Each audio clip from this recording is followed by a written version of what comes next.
Hey guys, how's it going? Glad to have you guys here. Welcome. Let me know, can everybody hear me pretty well? Make sure that this is live and recording.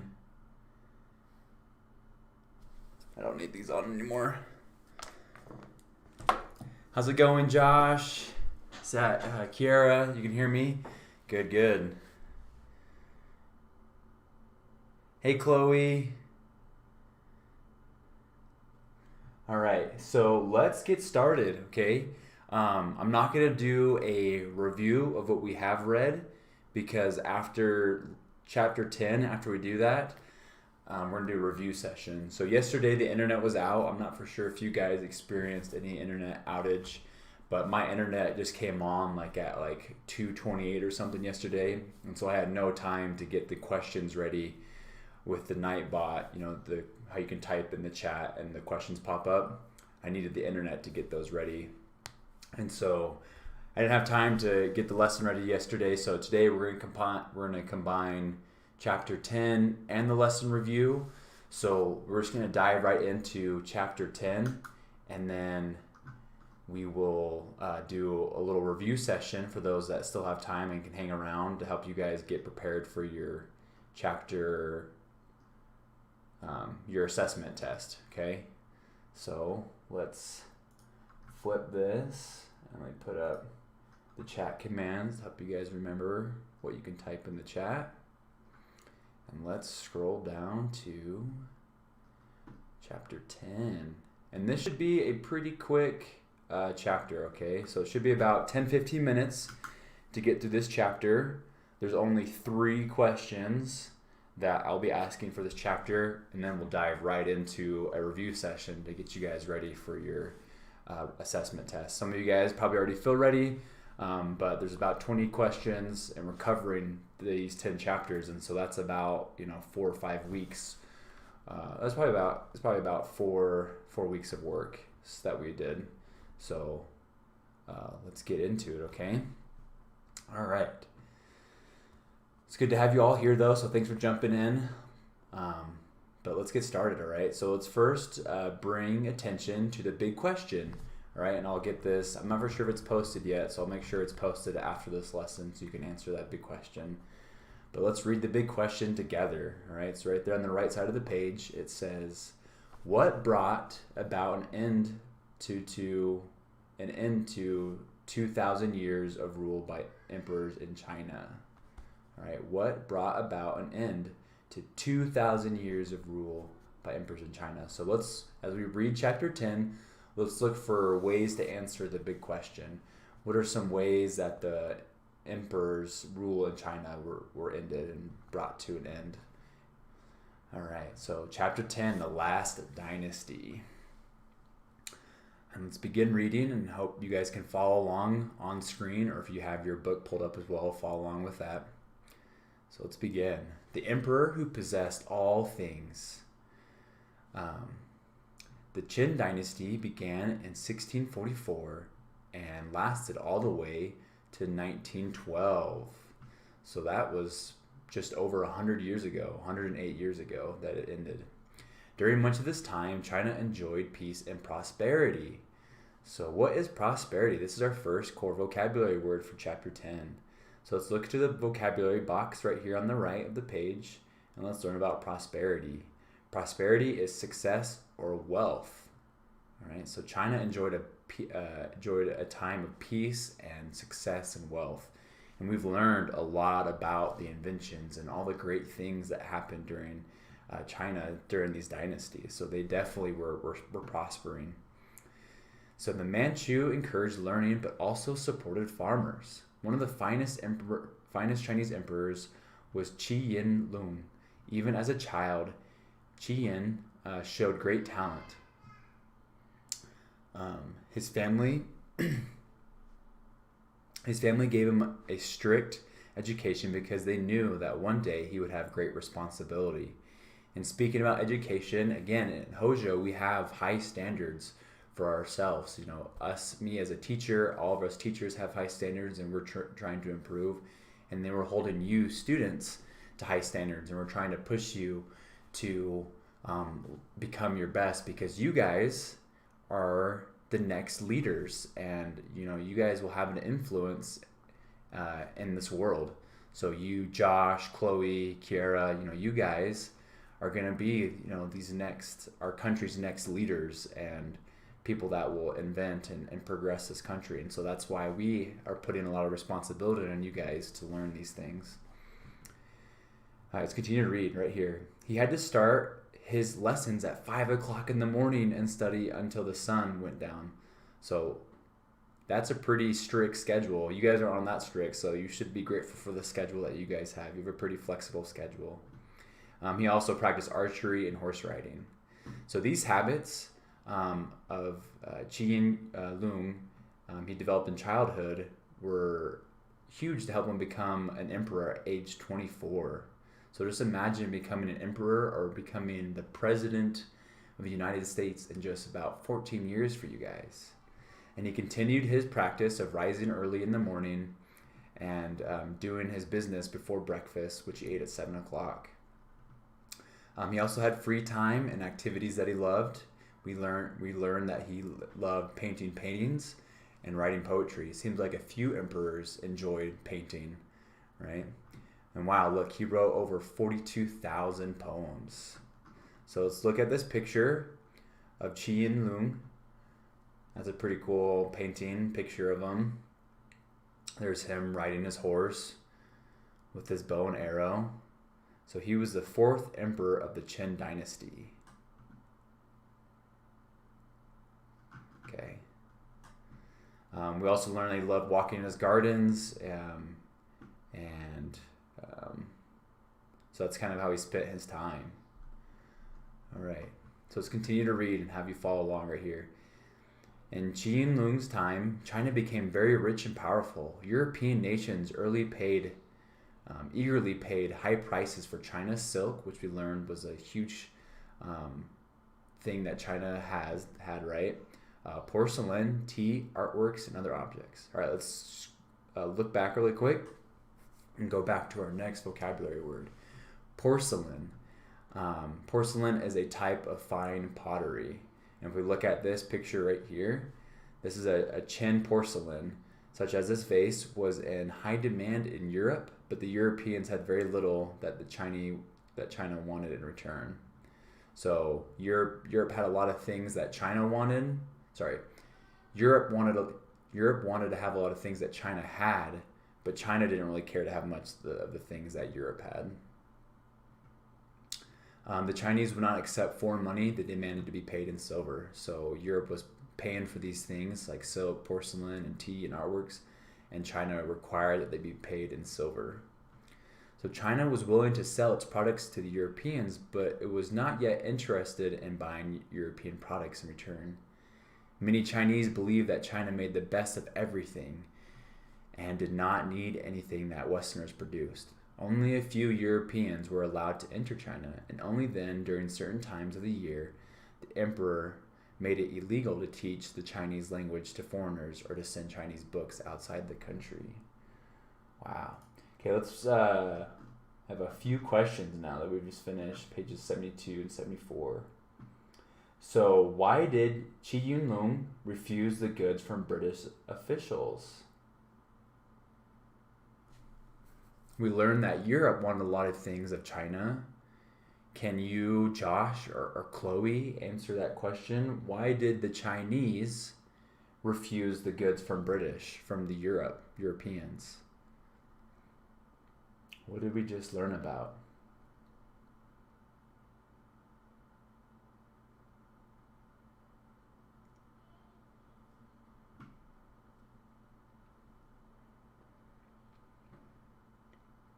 And if you have it on page, you can either read the caption right here to help you answer the question, or the first few sentences in this paragraph right here. Chloe or Josh or Kiara.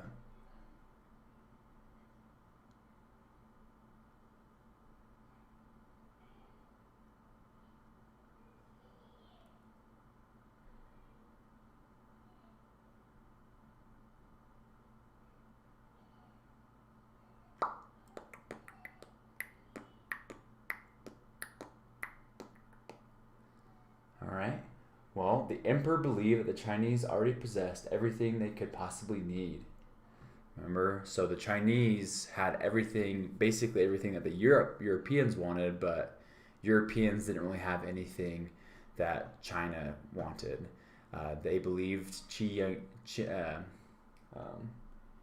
Yinlung believed that they had everything that they needed, so they didn't want anything from Europe or Great Britain. Okay, let's continue to read. Great Britain became the biggest customer for China's tea and porcelain. It annoyed the British that the Chinese were unwilling to buy their goods, especially when the British were spending so much money in China. In 1973, a British ambassador named Lord Macartney traveled to China with 84 assistants and advisors to meet with the emperor. They brought 600 crates of British goods to show the emperor what marvelous products they made. Qi Yinlung received Lord Macartney politely. He invited the Englishmen to a great banquet and took on a tour of the private imperial guard. But when Macartney tried to discuss business, Qi Yinlung changed the subject. Finally, the Chinese hinted to the British that it was time to leave. The British told Qi Yinlung's officials that he had not yet completed their business.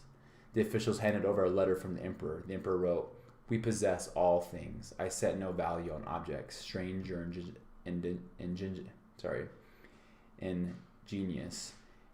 and have no use for your country's manufacturers." Ingenious, right here is our next vocabulary word, which means clever. The British were stunned, but they could not argue with the Emperor of China. They had to leave.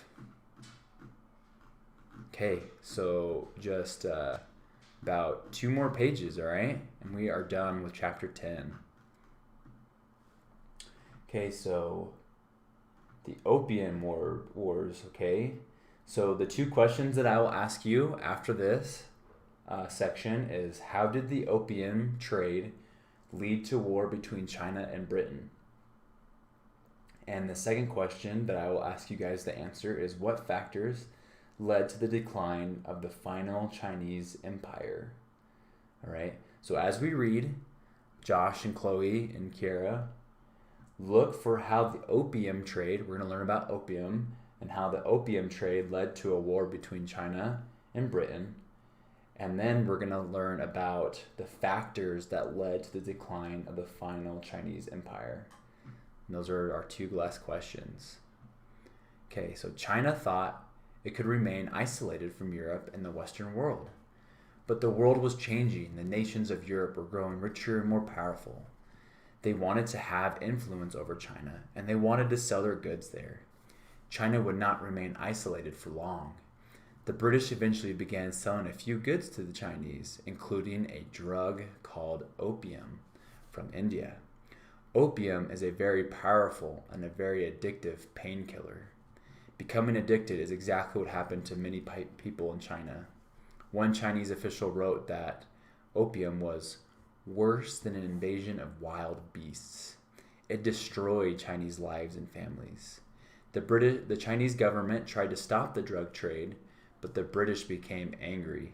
They were making too much money from the opium. They refused to stop selling it. The British sent warships to force the Chinese to buy opium and other goods. This led to a series of bitter defeats for the Chinese. Whether they wanted to or not, the Chinese now had to open their doors to foreign traders. In 1860, British and French soldiers burned the emperor's summer palace to the ground and stole many of its treasures, precious furniture, jewels, porcelain, and silk robes. So here's a depiction of the British sending warships to China. All right, so can you guys answer question 2? How did the opium trade lead to war between China and Britain? How did the opium trade cause a war between Britain and China? Think about what opium is and what it did to those that used it, and why maybe China wanted to stop it.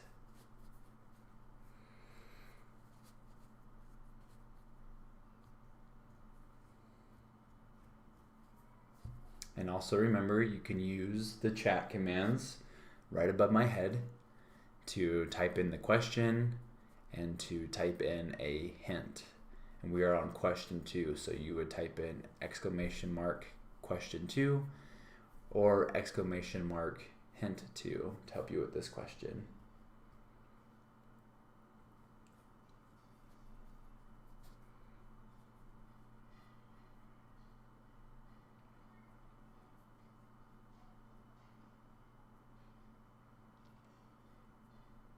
Yeah, so opium is a kind of drug. That's right. Good job, both. Josh, that's good. And China, yep, they're getting addicted to it. That's good too, Chloe. Yep, those are good, 2 powerful points. That's right. That is a great start. Yep. So opium is a very powerful and very addictive drug, right? And if you keep reading down a little bit, it says it talked about how it destroyed Chinese families. And so the Chinese government doesn't want their own families being destroyed by this drug. And so they wanted to put a stop to it and have Great Britain refuse selling it to it. But Great Britain, refused to stop selling it, and so that's why they sent warships to China. Yep. People died. That's right. Great job, guys. And we finally learned that at the end, they finally attacked the Emperor's summer palace right here, this last paragraph, and they stole many of its treasures, precious furniture, jewels, porcelain, and silk robes. Yeah, very sad, Josh. It is very sad. Sad that British cared more about money than people's lives. They wanted money and didn't care that the opium was destroying people's lives. It is very sad. Okay, so our last few paragraphs and our last question will be, what factors led to the decline of the final Chinese Empire? Okay, so let's look for reasons that the final Chinese Empire ended. Okay, so the empty throne. Let's read and have you follow along right here. First paragraph. The great days of the Chinese Empire were gone. Life became more difficult in China in the 1800s. The population got so big that the Chinese ran out of land for farming. There was not enough food to feed the growing population, and there were not enough jobs either. Many people left the country to find work in other parts of Asia and South America and in the United States. Some Chinese settled in Hawaii to work the sugarcane fields.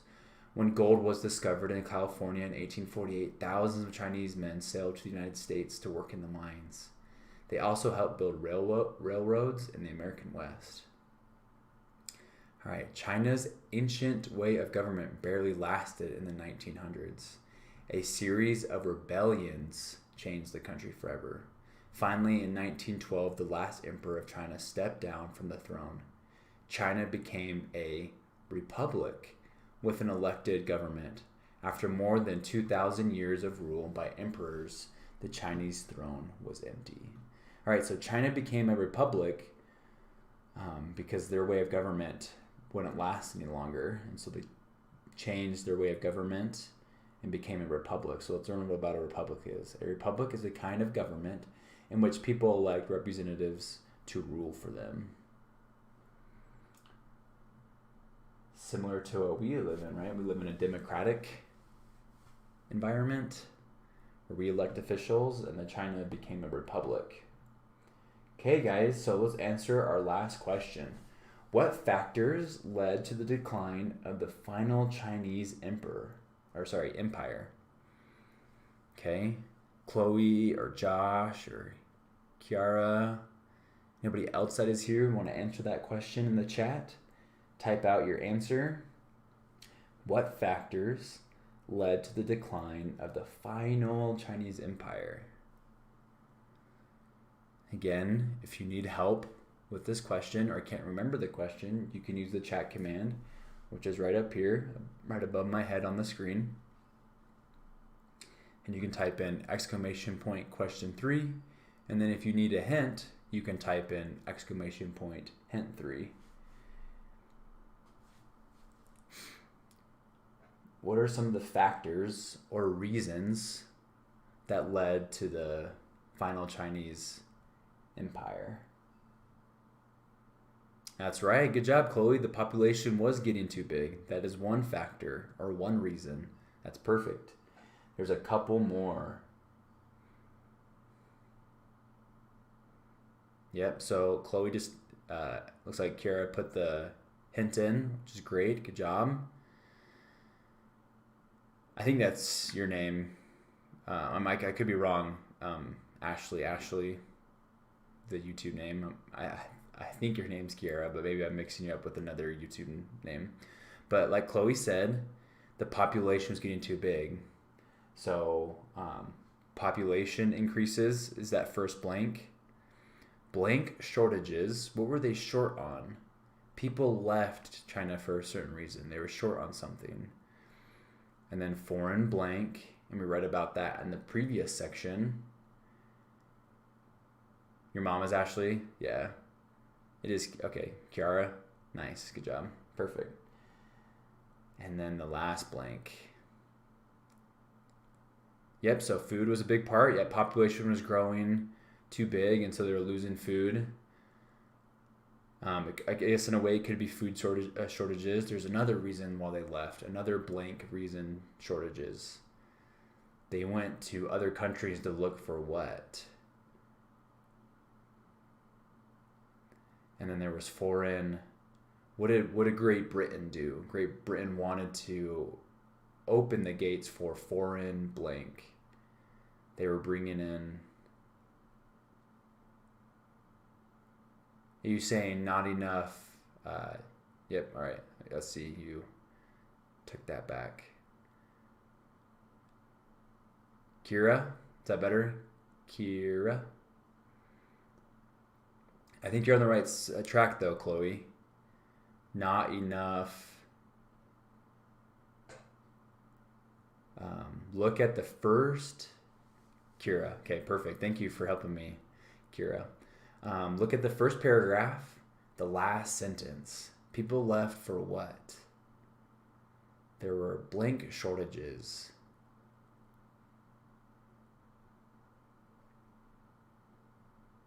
And then the last blank, if you look at the last paragraph, the second sentence. Yeah, perfect. Great job, Chloe. That's right. There were job shortages or employment shortages. There wasn't enough work for them, and so they left to go to different countries to find work. They didn't have enough space. Yep, population was growing. That's great, Josh. That's the first blank, population increase. The last blank is in the last paragraph that we read, the second sentence. What does that say? And so we have population. So looking at that hint in the chat, there was population increases. There was employment shortages, so not enough work. And then foreign blank. So we read about how British attacked China to open the trade. So there was foreign trade. And then the last blank, you can find the answer to that in the last paragraph, second sentence. A series of what? This was the last factor. Yeah, so the emperor did step down, yep. But what was the last factor that caused him to step down?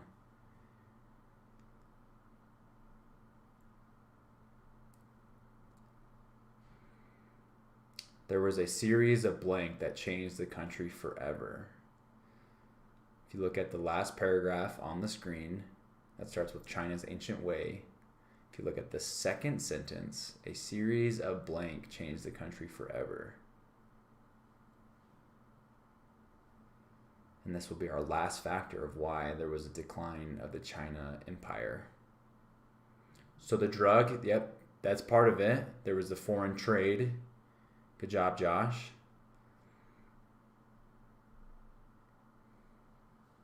But again, my hint for you is if you look at the last paragraph, right on the screen right now, and if you look at the second sentence, a series of blank changed the country forever.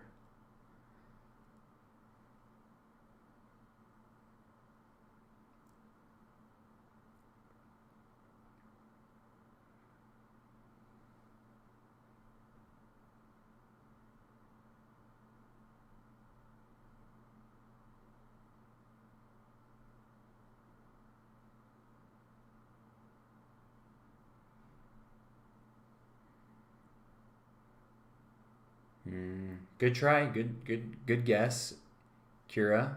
I like it. The government. So the government did change. There you go. Is that Joshua Chavez coming in? A series of rebellions. That's it. It's perfect. That's right. A series of rebellions. So the 4 factors that impacted the decline of the Chinese Empire was population increases. So there was a lot of people, not enough space. As Josh Montoya said, there was employment shortages, not enough jobs, just like Chloe said. There was foreign trade, like Josh said, the drug.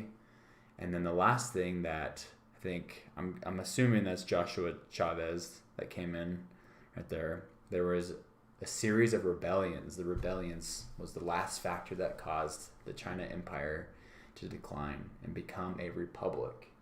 Okay, perfect. That was awesome. All right, let's talk about your big question. And a lot of it was what we just read about.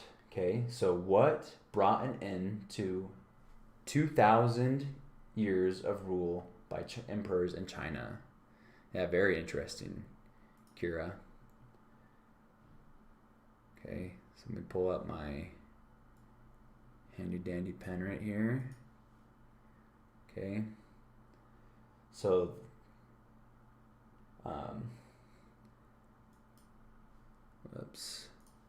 let's cover this, all right? So for your big question, what brought an end to 2,000 years of rule by emperors in China? And we just learned about the Opium Wars. Remember the drug? That's not how you really spell drug. That's a terrible G. Sorry, guys. Drug. That China lost the Opium Wars to Britain. And then what we just read for our last question was there were rebellions,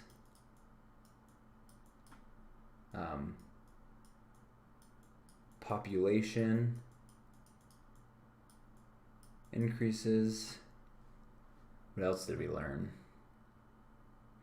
We learned that there were job shortages. So they weren't losing jobs necessarily. They just didn't have enough because of the increase between the population, right? So those kind of go hand to hand.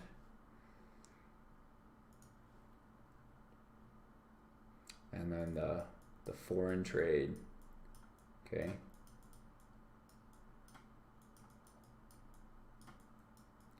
So that should help you with your big question, all right? Right there. Okay, that is it. That is chapter 10 all done. Okay, so those that can and want to, I'm going to start doing a little review session to help you guys get prepared for your test, okay? So let's start reviewing, okay?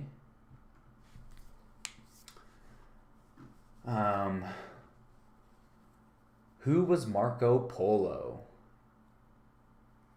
Who was Marco Polo? Was Marco Polo a Spanish king? Was Marco Polo a military leader?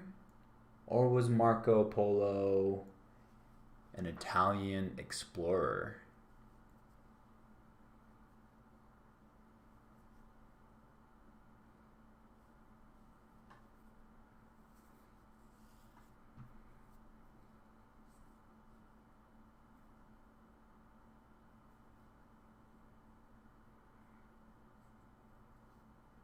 Who can answer that? Who was Marco Polo? Nice, that's right, Kira. He was the explorer. Good job. Okay. We learned that Chinggis Khan or Genghis Khan was the leader of the Mongols who attacked northern China. So Genghis Khan was the leader of the Mongols who attacked China.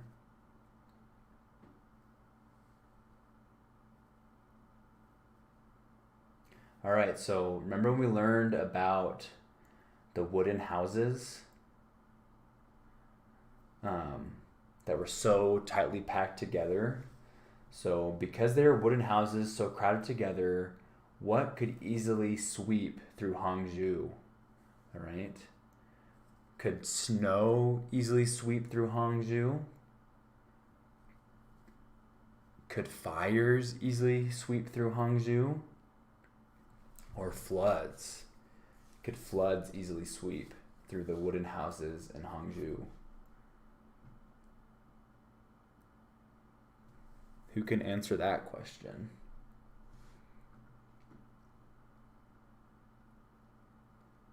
Good job, Chloe. That's right, fire. And then good try, Kira. Floods definitely would not be good with close houses and wood. So that's a good idea. But we learned that it's fire in the city of Hangzhou. Okay, so floods is a good thought, but the right answer will be fires. Okay, fires. I like that you tried that. Seriously, that was really good. Okay, so during the Sung Dynasty, who were the most honored and respected people in China? During the Sung Dynasty, remember we learned a lot about education during the Sung Dynasty. Who were the most honored and respected people in China? Were they the merchants, the people who sold goods? Were they the priests, the scholars, or the soldiers? All right, who were the most honored and respected people in China during the Sung Dynasty?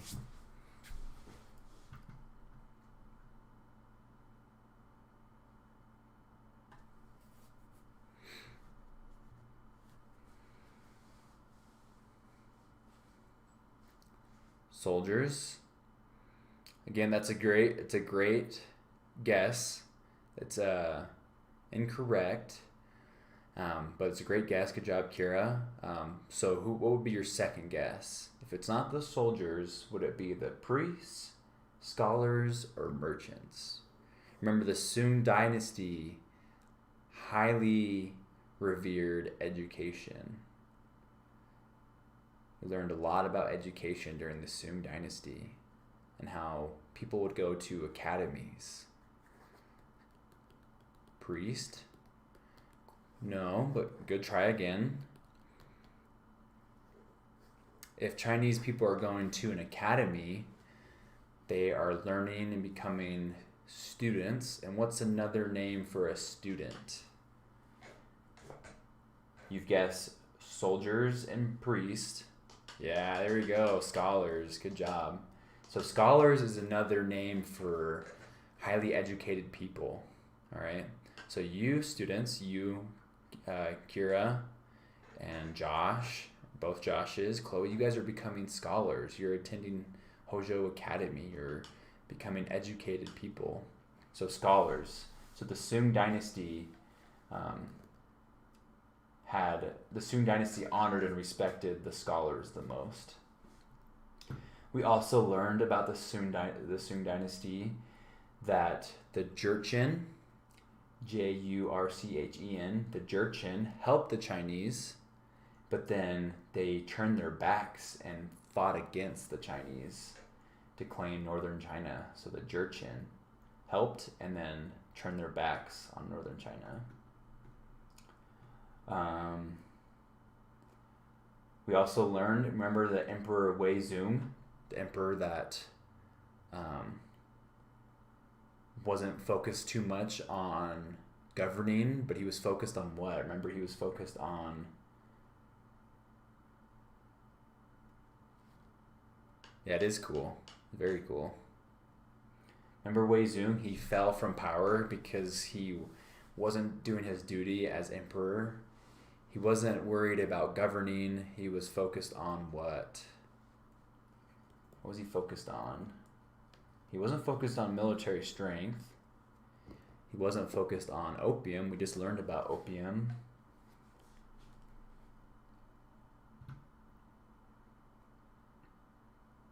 Wei Zung of the Sung Dynasty. Yeah, there you go. Good job, Josh. He's focused on arts. That's right. Painting, calligraphy, and poetry. Remember, he would step out of meetings just so he could go paint, and he had his painting butler that would come to him during the middle of the night if he wanted something painted. All right, so let's go back to the Tang Dynasty, all right? Remember, the Tang Dynasty had a lot of great inventions.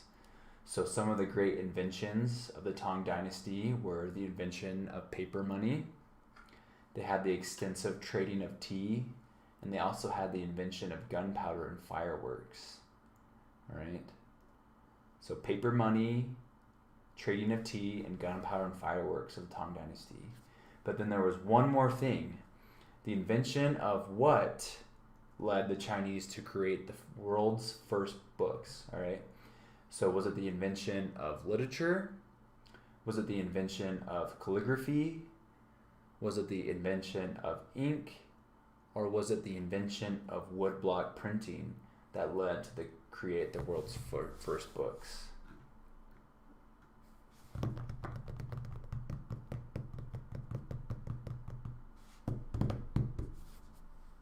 Ink?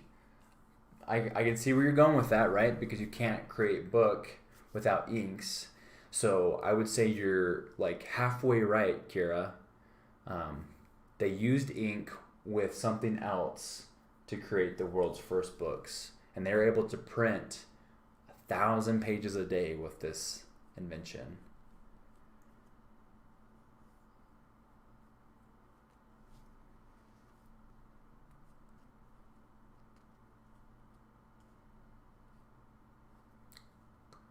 Calligraphy, good guess, right? I might have led you the wrong way. Not paper. Paper was part of it, right? So you guys are on the right track for sure, okay? Because ink, you need ink to write calligraphy, and then you need paper to use the ink on, all right? So it was wood block printing. Remember, they used wood block printing to be able to print 1,000 pages a day. And that was the creation of the first books, was woodblock printing. You guys were on the great track. You guys were right there. You're doing good. Yeah, great job, though. That was close. It was woodblock printing, Josh. Okay, so we learned about Wu Zhao. Okay, who was Wu Zhao? Wu Zhao was China's what? Youngest leader? Only female emperor after forcing her son to resign? Was Wu Zhao the most popular leader? Or was Wu Zhao the first person to sell silk? Who was Wu Zhao?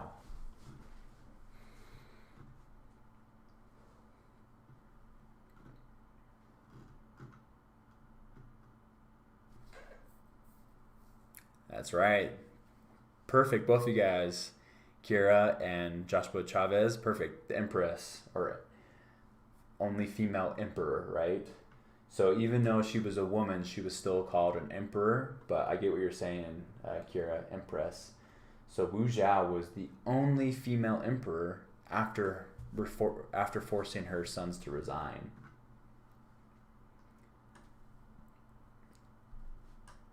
All right, so we learned a lot about silk, that 1,000 years before it appeared in Europe, silk was invented in China. Or wait, sorry, it's paper. I think it's paper. Sorry. Paper was invented in China, but let's double check that really quick. I don't want to lead you down the wrong path.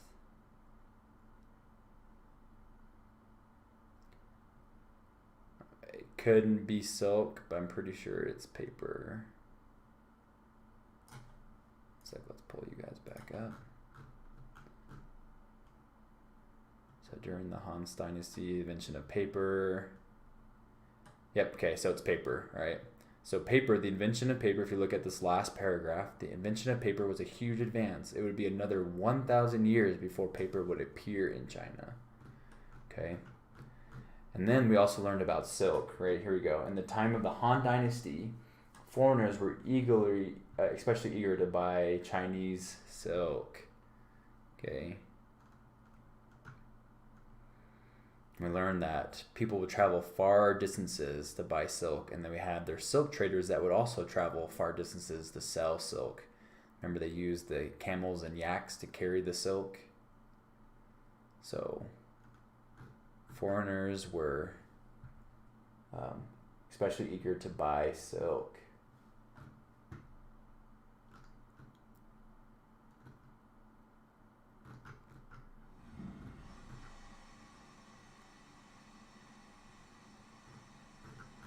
Okay. Just a few more questions to help you guys feel prepared. Emperor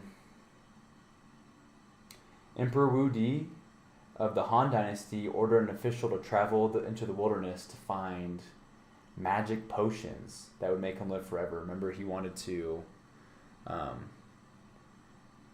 have, I'm pretty sure it's a vocabulary word, right? Might be in the chapter before, though. He wanted immortality. Right, there you go, right? Immortality. So magic potions.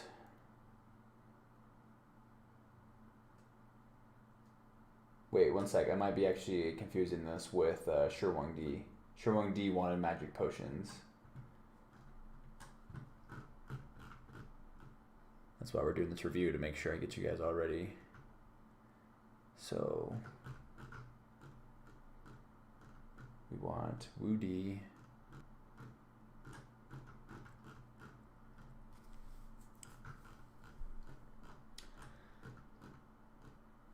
Shi Huangdi wanted to live forever. Wu Di, I think, wanted help.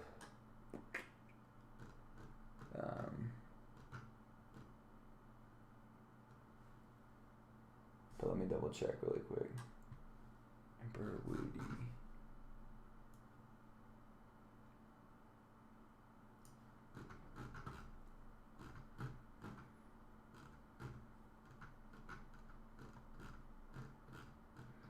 Alright, you guys already know. Maybe you guys study this better than I have, right?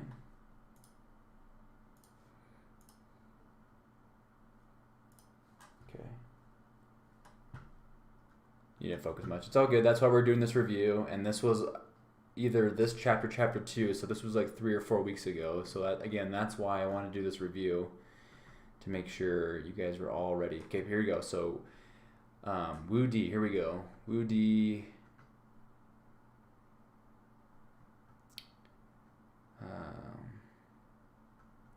Find another. Okay, so here we go. So Emperor Wu Di sent people into the wilderness to help, right here, to help China defend its northern border, right? They went to different tribesmen, and this is where I think they found the Jurchen.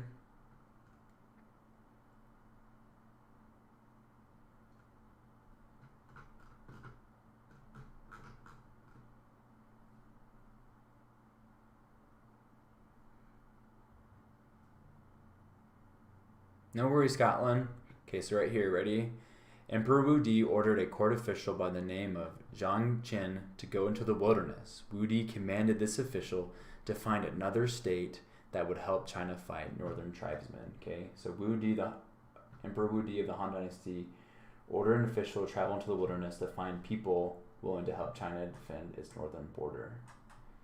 Along those lines, we know that the Great Wall was constructed to keep out the tribesmen who lived near the northern border of China. Let's scroll up because I can't remember how to say this name.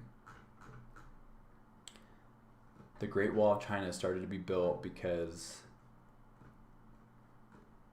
they wanted to keep out these people right here, the barbarians, these fierce warriors. So that's why the Great Wall started to be constructed. Right here, the Sungnu Sumnu warriors. The Great Wall was constructed to keep out the Sumnu warriors who lived near the northern border of China. And then also in this chapter we learn about Shi Huangdi, the first emperor, and in his tomb Shi Huangdi was surrounded by what? See if you guys can remember. Was Shi Huangdi surrounded by statues of angels in his tomb? Was Shi Huangdi surrounded by the bodies of his wife and children? Or was Shi Huangdi surrounded by thousands of clay soldiers to guard him? We watched a video about this.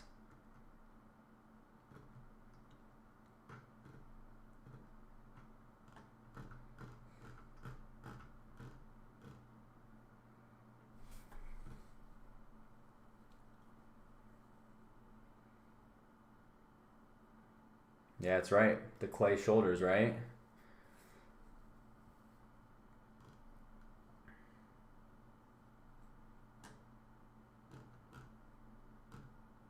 Good job. I'm just trying to find that exact thing on them. You're right. Yep, soldiers right here. I think it might have just been in our... We learned about terracotta, right? Yep, here we go. The terracotta.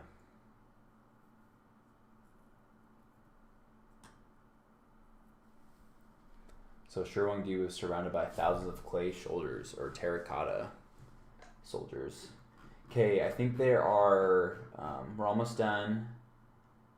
There's 1, 2, 3, 4, 5, 6 more questions that I want to review with you guys before.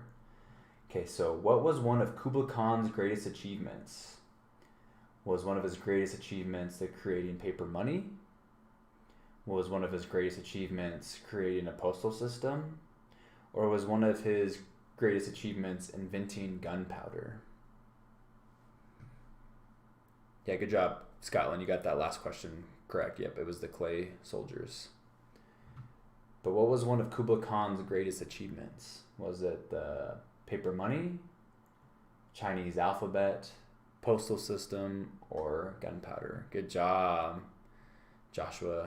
It was the postal service, the postal system. All right, creating a postal system. Perfect. All right, the Chinese word Ming means what? Talking about the Ming Dynasty. What does the word Ming mean? Does it mean fierce, loyal, brightness, or beautiful?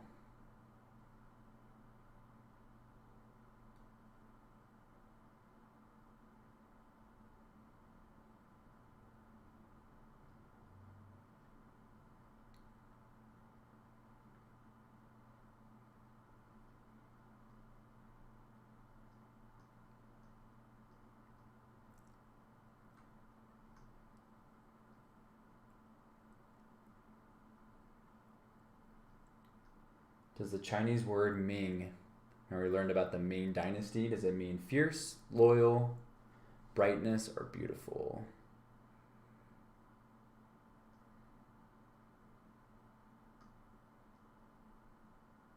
Here's Kublai Khan and his postal system that Joshua got right.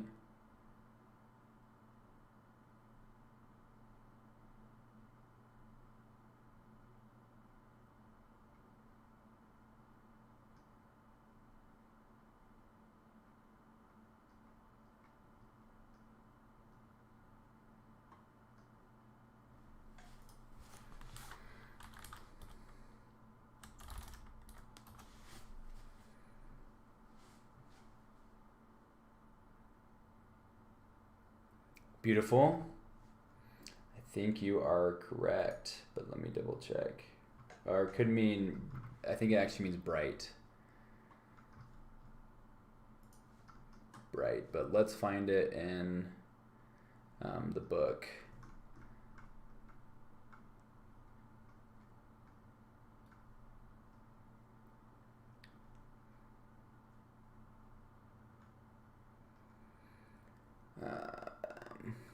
I think it's bright. Fires. Scholars.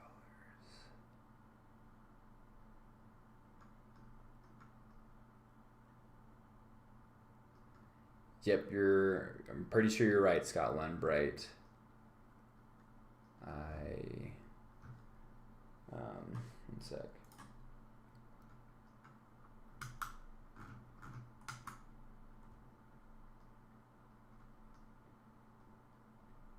Let me look over. Okay, so it's in chapter 9. The Ming Dynasty begins. Okay.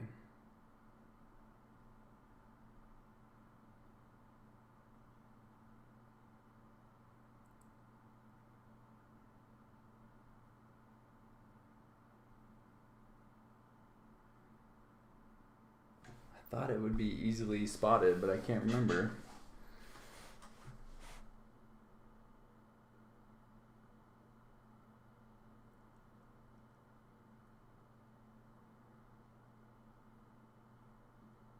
Is it at the end of chapter 8? If you guys can find this out before I can, then I will give you guys some extra credit. So the Ming Dynasty begins in chapter 9, but where is it that says Ming means bright?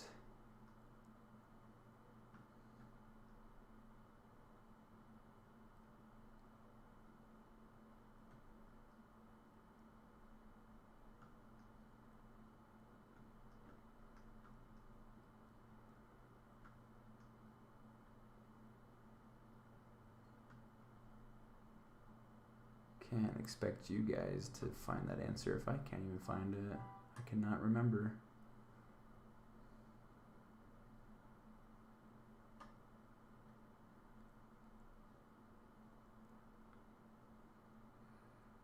Okay, here we go.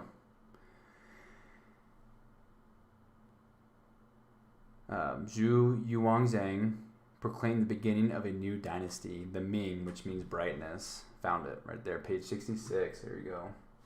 Okay, sorry it took so long. I knew it was like recent, but I kept overlooking it. Okay, so the Chinese word Ming means brightness. Okay, Emperor Zhu Di of the Ming Dynasty built a new residence called what? What is this called? Huh? Yep, chapter 9, page 66, perfect, Scotland. Okay, so Zhu Di built the Forbidden City, all right?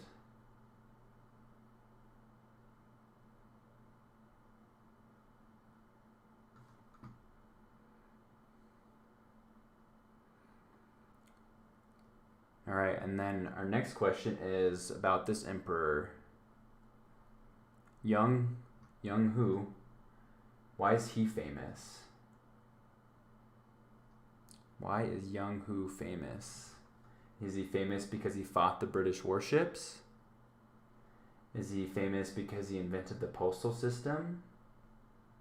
Is he famous because he attacked the Manchu armies in the northern China? Or is he famous because he built a fleet of ships at the emperor's request and explored the world? One of Zhu Di's trusted soldiers, Young Hu, huh? Attacked? I can see where you're going with that. I mean, he did build a fleet of ships, so you could think that he's attacking. But looking at this page, he built a fleet of ships at the emperor's request to what?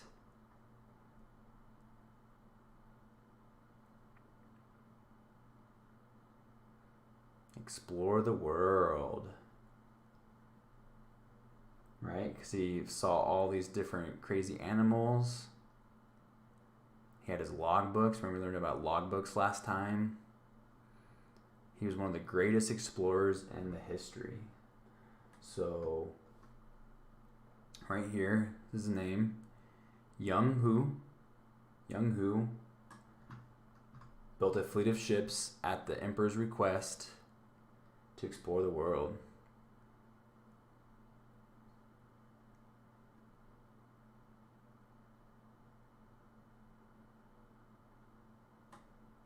You got the chapter 9, page 66 before I said it? All right. Good job, Scotland. Make sure you get an extra few points on your quiz. Okay, so last two questions. Britain refused to stop selling what to China? And this is what we just read. Britain refused to stop selling tobacco to China, opium to China, rice to China, or tea to China. What did Britain refuse to stop selling to China? This is in chapter 10.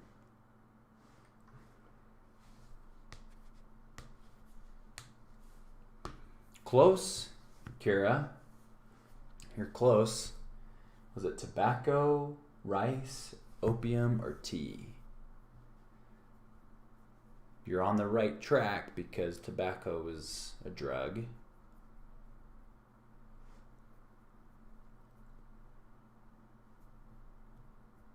Not tea. No. Yeah, there you go, Chloe. Good job. You misspelled it, but that's fine. Opium. That's right, opium. It's kind of a weird, funky word to spell, right?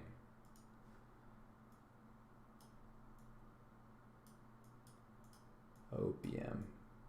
Britain refused to stop selling opium to China, and they caused the Opium War that China eventually lost. Okay. All right, last question is... That was correct, though, Jennifer. I'm sorry, not Jennifer. Chloe. You got it right. Misspelled, but got it right. I still count it. Okay, so in 1912, the last emperor stepped down and China became what? A communist state? Did China become an empire? Did China become a republic? Or did China become a British colony?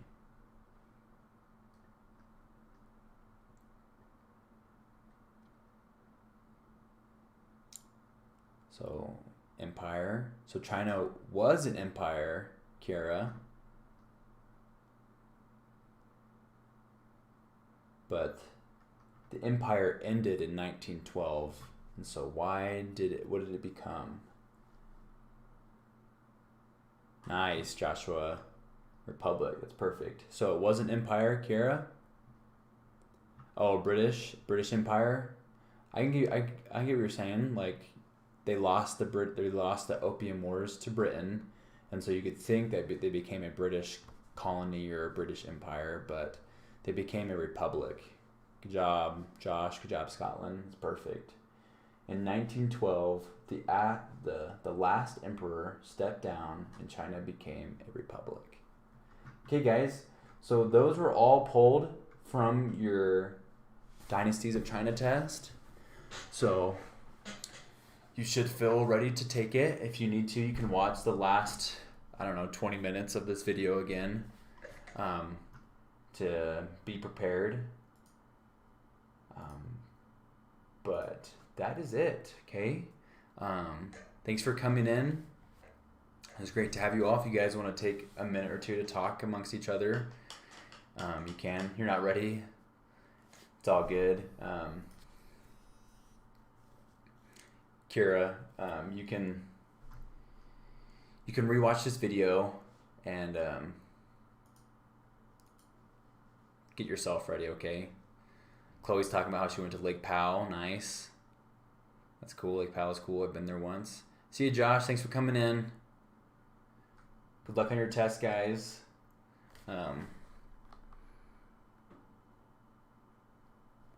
Yeah. All right, and then let's remember, Ming means brightness, right? I kind of screwed that up. That's one that I said Ming meant beautiful, but it's brightness, so let's remember that. That's one that I kind of screwed up, and then the second one, I think that was it. Okay, yeah, that's it. Thanks for coming in. It was awesome to have you guys here. Lake Powell is very big. Yeah, it is an hour. So it was about 30 minutes for the lesson and then 30 minutes for the review. So that's why it's so long. But it was awesome having you here the whole time, Kira. Am I going to school tomorrow? Yep, I'm going to school tomorrow. See you, Josh. Have a good day.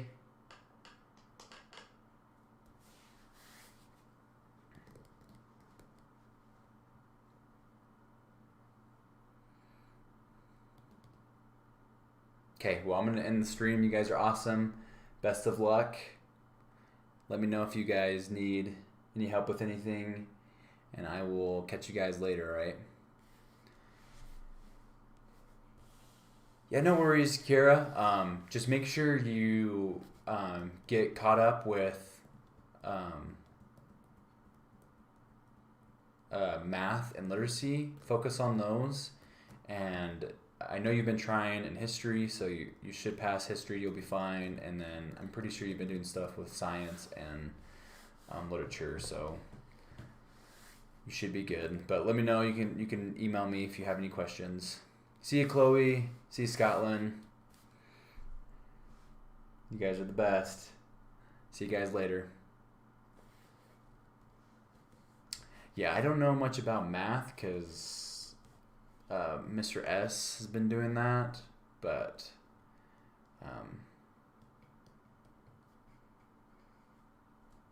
just try to get caught up. That's all I can really say, really. Okay, yep, I'm gonna get going. Have a great day, guys. See ya. Oh, math is hard? Yeah, math is a little tough. Reach out to Mr. S and see if he can help you. And then if not, reach out. Just let me know. Email me. I'm on Canvas or not. And then on Canvas or email. Like message me on Canvas or have your mom or dad email me. Or grandma or grandpa, whoever is your guardian, who you're living with. And then I can try to maybe set up a time. We can work on that. And then Chloe's talking about like POW. So I slept on the boat at night. Like we brought the boat, on land, and I slept on the boat, and then some of my other friends slept in an RV, and then we would go out on boat. That's cool. You were on a pontoon boat. You made your first fire in the morning. That's really awesome. Scotland said, not really for me. I can help you. Just text me. Yeah, if Scotland, if you want to help Kira, that'd be awesome.